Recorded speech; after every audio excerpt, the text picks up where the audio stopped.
चौरी चौरा के एक लान में सपा का कार्यक्रम हर घर नेताजी हुआ संपन्न। सपाइयों ने दिखाई दमखम। खबर जनपद गोरखपुर के क्रांतिकारियों के भूमि चौरी चौरा से है, जहां सपा द्वारा निर्धारित तयशुदा कार्यक्रम हर घर नेताजी का एक लान में क्रांतिकारी भूमि चौरी चौरा में हल्के क्रांति संदेश के साथ संपन्न हुआ। वो भी क्यों नहीं, शायद वह जगह ही याद का तरोताजा कर रही और पार्टी का कार्यक्रम चर्चा में हुआ। इसको लेकर तरह तरह की चर्चाएं लोगों के जेहन में दौड़ने लगी। कुछ ने कहा यह चर्चा का एक बहाना है, तो कुछ ने आगामी चुनाव के तहत राजनीतिक निशाना। खैर कुछ भी हो, खबर तो खबर है। खबर नवीस के नजरों में हर एंगल खबर है। कुछ ऐसा ही नजारा चौरी चौरा में हर घर नेताजी कार्यक्रम में देखने को मिला। जब एक नेताजी संबोधन कर रहे थे, तभी मंच पे बैठे एक नेताजी कुर्सी से खड़े हो बोल रहे नेताजी की तरफ पड़े मुख्य अतिथि से कुछ बोलते हुए माइक पे झपट्टा लगा दिया, जिसके तहत कुछ लोगों ने इस वारदात को कैमरे में कैद करने का प्रयास किया, तो कुछ लोग मोबाइल से इस क्रिया को खींचते नजर आए। वैसे बात करें तो उस जगह से सपा द्वारा इसके पूर्व भी एक कार्यक्रम में बगावती तेवर देखने को मिला, और इस क्षणिक क्रांति जोश के साथ हर घर नेताजी के कार्यक्रम संपन्न हुए। कार्यक्रम की शुरुआत धरती पर स्वर्गीय मुलायम सिंह यादव के चित्र पे पुष्प अर्पित करने और मुख्य अतिथि को माल्यार्पण करने के साथ संपन्न हुआ। कार्यक्रम की अध्यक्षता जिला अध्यक्ष ब्रिजेश गौतम ने किया, तो सफल संचालन दयानंद विद्रोही विधानसभा अध्यक्ष चौरी चौरा द्वारा किया गया। जनप्रतिनिधियों द्वारा मौजूद सपा कार्यकर्ताओं तथा मौजूद जनता की चाह भले पूरा हुआ हो, पर पुष्प की अभिलाषा धूल दूषित होती दिखी। बात करें कार्यक्रम में मौजूद सपा नेताओं का, तो कार्यक्रम में सपा नेता मंतोष यादव, मुन्नीलाल यादव, शेषनाथ यादव, मार्कंडे यादव, अलबेला यादव, अशोक चौहान, राम नक्षत्र यादव, रामविलास यादव सहित तमाम समाजवादी पार्टी के कार्यकर्ता मौजूद रहे। जानकारी के लिए आपको बताते चले कि कार्यक्रम के मुख्य अतिथि पूर्व मंत्री राष्ट्रीय सचिव जावेद आप भी रहे। आप देख सकते हैं क्या कहते हैं मंच से संबोधन के दौरान कार्यक्रम के मुख्य अतिथि तथा अन्य समाजवादी नेतागण। प्रस्तुत है न्यूज टीम की खास रिपोर्ट। धन्यवाद अध्यक्ष जी। ये कार्यक्रम सुबह नेताजी के पुण्यतिथि पर मनाया जा रहा है। यहाँ पर उपस्थित सभी वरिष्ठ नेतागण, पदाधिकारीगण और चौरी चौरा के कोने कोने से आए हमारे बूथ सेक्टर और जोन के प्रभारी, मैं सबके तरफ से मुख्य अतिथि जी का हार्दिक स्वागत, वंदन, अभिनंदन करता हूं। साथियों, ये नेता चाहूंगा वो आप ऐसे नेता के पार्टी में है कि आपकी बूथ बहुत ज्यादा होगी। साथियों, मैं एक और बात कहना चाहता हूँ आदरणीय मुख्य अतिथि जी, ये चौरी चौरा की सरजमी है, ये चौरी चौरा की सरजमी है। यहाँ पर 2012 में अनूप पांडे जैसे लोग आकर के चुनाव लड़े थे और वहाँ के लोगों ने भरपूर मदद किया था, लेकिन वो पता नहीं चला उनका। 2017 का चुनाव हुआ, वो मनोज यादव जी चुनाव लड़े, 2022 में किसी का चुनाव लड़े।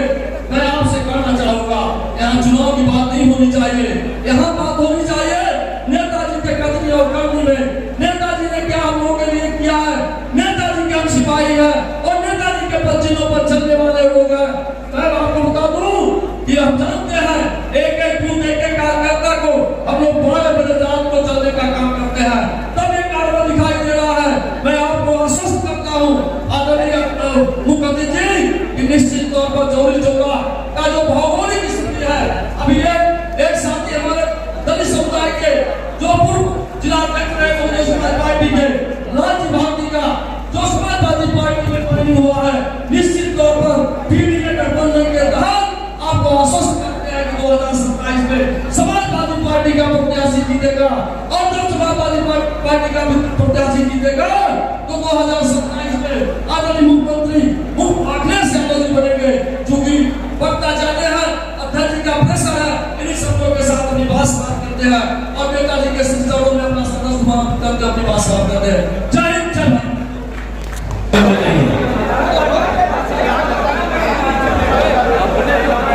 चलिए आप लोग बैठिए।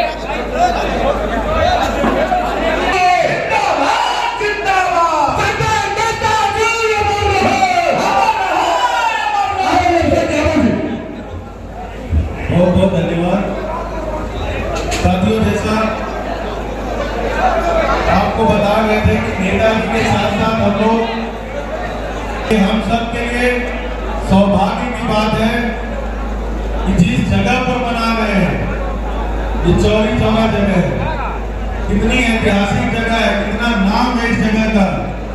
भारतीय स्वाधीनता संग्राम के इतिहास में चौरी चौरा का असहयोग आंदोलन जो गांधी जी के नेतृत्व में चला, जिसमें सबसे आगे अगर कुर्बानी देने में कोई था तो चौरी चौरा के लोग थे। चौरी चौरा इतना ऐतिहासिक जगह है और यहाँ पर हम लोग नेताजी की पुण्यतिथि मना रहे हैं।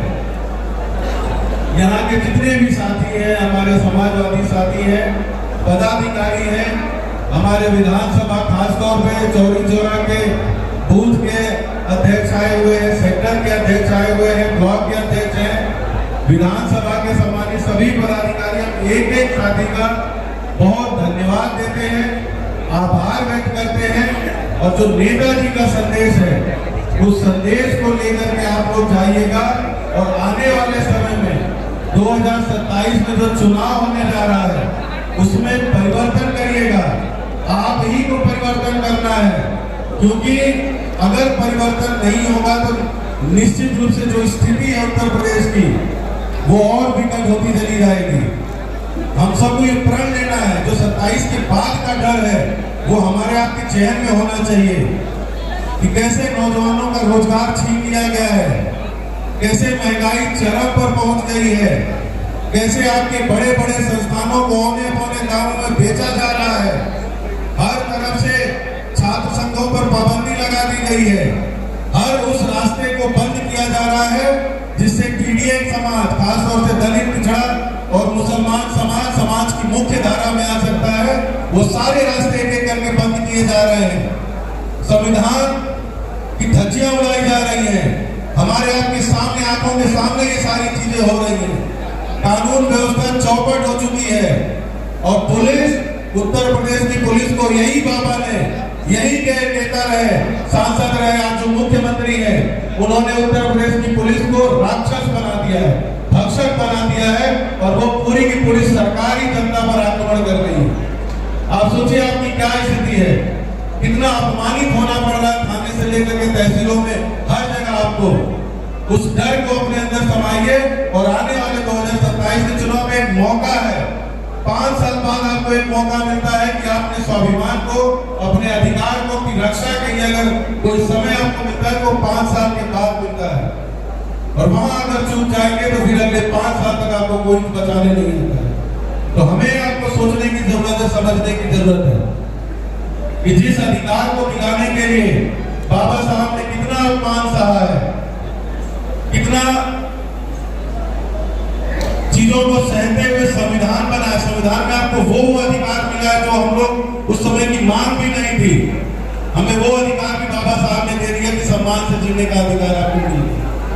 थोड़ा बहुत ही सही, लेकिन समाज की मुख्य धारा में हम लोग दिखाई देने लगे हैं। वो केवल और केवल एक आदमी की वजह से संभव हो सका है, हमारे बाबा साहब डॉक्टर भीमराव अम्बेडकर जी की वजह से।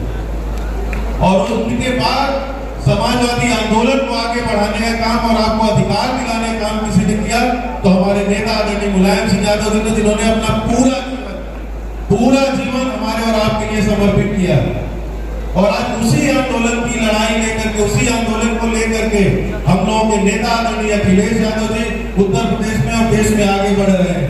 हमारी आपकी जरूरत है कि हम लोग उस कंधे को मजबूत करें, आदरणीय अखिलेश यादव जी को मजबूत करें और समाजवादी पार्टी की हर हाल में 2027 में सरकार बनाने का काम करें।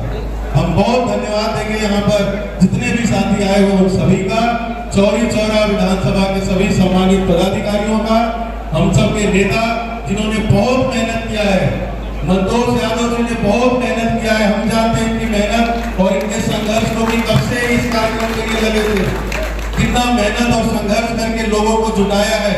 हम हाल फिलहाल इतना भीड़ और इतना सफल कार्यक्रम कहीं नहीं देख रहे हैं। चौपालें छोटी छोटी हो रही हैं, हम लोग हर जगह जा करके एक एक व्यक्ति को समझाने का प्रयास कर रहे हैं, लेकिन ये इतनी बड़ी संख्या में खराब मौसम में, विपरीत हालात में भी अगर मनतोष यादव जी ने इतना सफल कार्यक्रम कराया है तो हमारे आप सब की तरफ से ये बधाई के पात्र हैं। आज इस विशाल कार्यक्रम की अध्यक्षता कर रहे हैं गोरखपुर के जिला गौतम जी और इस कार्यक्रम के मुख्य अतिथि अब्दुल जी, जावेद आब्दी जी जो पूर्व राज्य मंत्री भी रहे हैं, और यहाँ मंच पे सभी सम्मानित और बड़े नेता बैठे हैं, सभी का मैं हार्दिक अभिनंदन करती हूँ।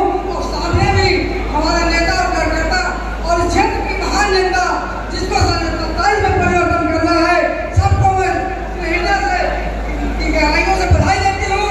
मुझे ज्यादा समय नहीं मिला है, मैं चौड़ी चौड़ा इस संजमी पे संतोष यादव जी जो इस कार्यक्रम के आयोजक हैं, बहुत रात दिन चल रहे हैं और मेहनत कर रहे हैं।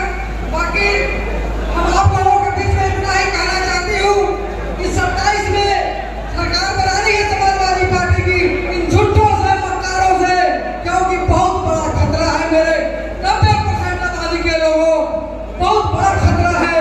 क्योंकि मनवादी आप लोग देख रहे हैं कि जहाँ दलित को मारा जा रहा है, सरियाम की हत्या की जा रही है, पिछड़ की हत्या की जा रही है, अल्पसंख्यक की हत्या की जा रही है। वोट लेना है तो हम जवाब भी हमारा है, यादव भी हमारा है, सैनी भी हमारा है, हिंदुत्व का नारा देते हैं झूठे पागलों को, जैसे उत्तर प्रदेश से नहीं पूरे भारत से लगा है। मेरी महान जनता है। नेताजी के पुण्यतिथि कार्यक्रम के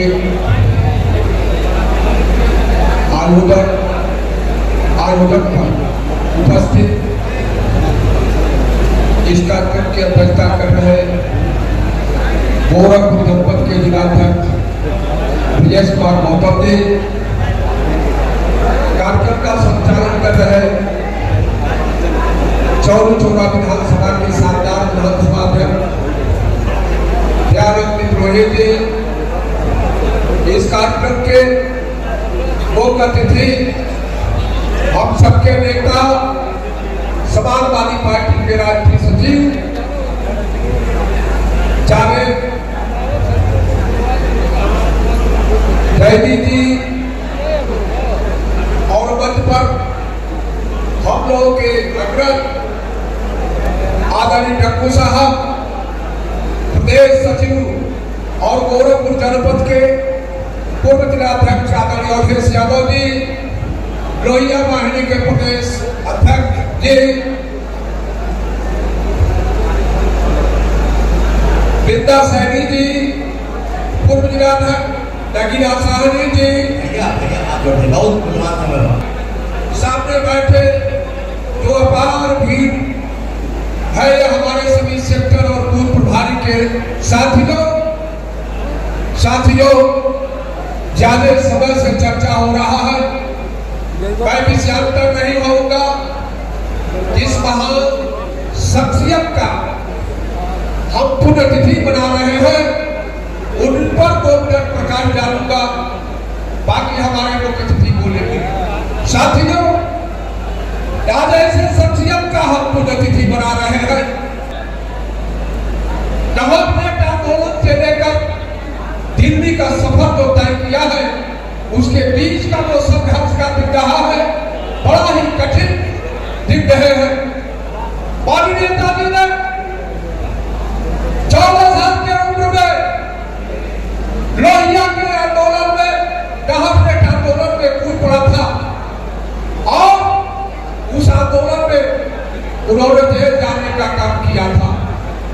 नेताजी छात्र जीवन और 68 में विधान एक हुए थे, 77 में सहकारिता मंत्री हुए थे, जो गांव में सहकारिता समितियां हैं उनके उत्थान पर काम किया था। नेताजी लगातार प्रदेश और देश की राजनीति पर अपना गहरा छाप छोड़ते जा रहे थे। उन्होंने जनता दल में मुख्यमंत्री के रूप में इस देश के नौजवानों को, इस देश के किसानों को बहुत कुछ देने का काम किया है। साथियों, जनता दल के हम पिछड़ों को 27% आरक्षण दिलाने का जो काम माननीय नेताजी शरद यादव, लालू यादव, रामविलास पासवान के द्वारा जो आरक्षण प्राप्त हुआ, माननीय नेताजी के पहल पर हुआ था, इस शख्सियत ने जनता पर टूटा, अपने मेहनत पर, अपने संघर्षों से इधर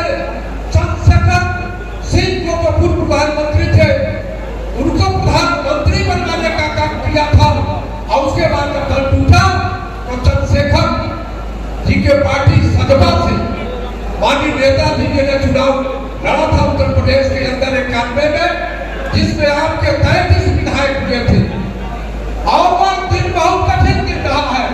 इसलिए साथियों मैं कहना चाहता हूं कि आज उन्हीं संघर्षों को विरोध करके माननीय राष्ट्रीय अध्यक्ष जी ने, अखिलेश यादव जी ने पीडीए का गठन कर संपूर्ण समाज को एक सूत्र में विरोधित करके उत्तर प्रदेश के अंदर पूरा पीडीए की सरकार बनाना चाहते हैं।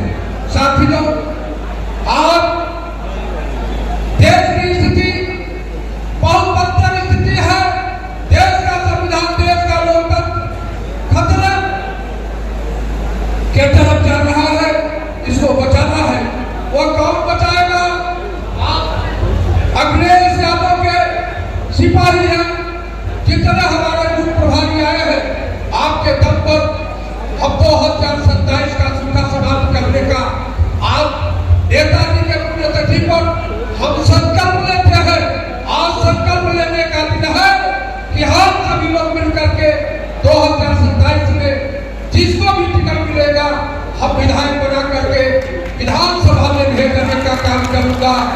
जय हिंद, जय भारत। और पुनः माननीय नेताजी के चरणों में श्रद्धा सुमन अर्पित करते हुए माननीय मुख्य अतिथि जी को इस चौरी चौरा के क्रांतिकारी धरती पर आपका पुनः दिल के गहराइयों से हार्दिक वंदन अभिनंदन करते, स्वागत करते हुए अपनी बात पर विराम देता हूँ। धन्यवाद। श्रीमती वृंदा सैनी, जो राष्ट्र प्रदेश महासचिव समाजवादी महिला सभा की आप हैं, और एक गोरे तन के और काले मन के अंग्रेजों ने 200 वर्ष हुकूमत की। कभी सोचा कि इतने ताकतवर हिंदुस्तानी, इतने ताकतवर, इतनी शक्तिशाली होने के बाद 7 समंदर पार से गोरे आकर हमारे ऊपर राज करते थे।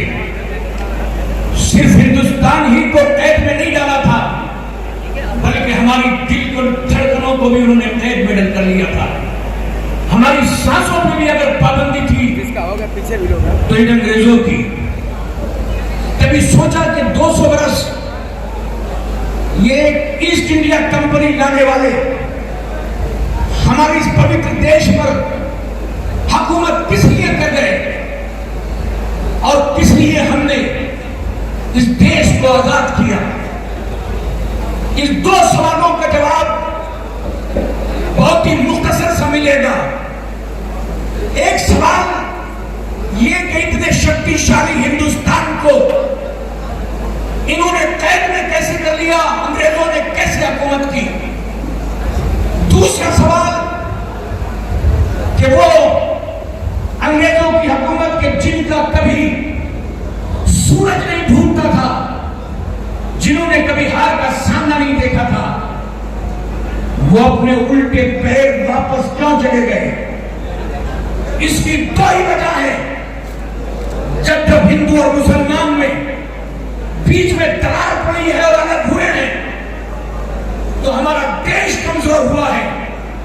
और जब देश कमजोर हुआ है तो विदेशी ताकतों ने उस पे आके दिखाने का काम किया है। इसी मौके को अंग्रेजों ने देखा था जब हिंदू और मुसलमानों में इख्तिलाफ हुआ, नफरत की खाई पड़ी, बड़ी बड़ी दीवारें खींच ली गई, तो वहां का अंग्रेज आकर हम पे हुकूमत करने लगा।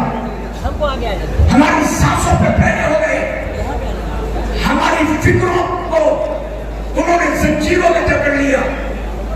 और इसी हिंदुस्तान को जब कैद में कर लिया गया तो इसी भारत को आजाद करने में कोई देर न लगी, जब एक हाथ हिंदू का और एक हाथ मुसलमान का एक होकर अंग्रेजों के मुकाबले में खड़ा हो गया। इससे सबक सीखना चाहिए, क्योंकि जब हमारा हिंदुस्तान आजाद हुआ तो देश तो आजाद हो गया था, मगर देशवासी किस कानून के तहत, किस संविधान के तहत जिंदगी गुजारे? इनके पास कोई संविधान नहीं था, क्योंकि वोट डालने की पावर भी उन्हीं लोगों को दी जानी थी कि जो टैक्स देते थे, जो अमीर थे, गरीबों के लिए लिए वोट डालने की ताकत भी नहीं थी, गरीबों के लिए कोई मताधिकार नहीं था, मगर सलाम किया करो बाबा भीमराव अंबेडकर को, जिसने हर झोपड़ी में रहने वाले गरीब को वोट की ताकत दे के बड़ी ताकत दी, जो एक प्रधानमंत्री की ताकत है, वो ये झोपड़ी में रहने वाले गरीब की ताकत है। इसलिए दोस्तों, संविधान के लिए, हिंदुस्तान के लिए जरूरी था कि एक संविधान बने, क्योंकि हर धर्म का एक संविधान है। गीता कोई किताब नहीं है, बल्कि हिंदू धर्म का संविधान है। कुरान कोई किताब नहीं है, बल्कि इस्लाम धर्म का संविधान है। बाइबल कोई किताब नहीं है, बल्कि क्रिश्चियनिटी का एक संविधान है। तौरात कोई किताब नहीं है, बल्कि यहूदी लोगों का एक संविधान है। तो जब तक संविधान नहीं होगा, हम चलेंगे तो सही, मगर हमारी सिमत का पता नहीं होगा कि हम किस ओर बढ़ रहे हैं। जो हमें सीधी रास्ते पे चलाए वो संविधान होता है। बाबा भीमराव अंबेडकर ने 299 लोगों पर, विद्वानों पर मुश्तमिल विधान, आपने संविधान लिखने के लिए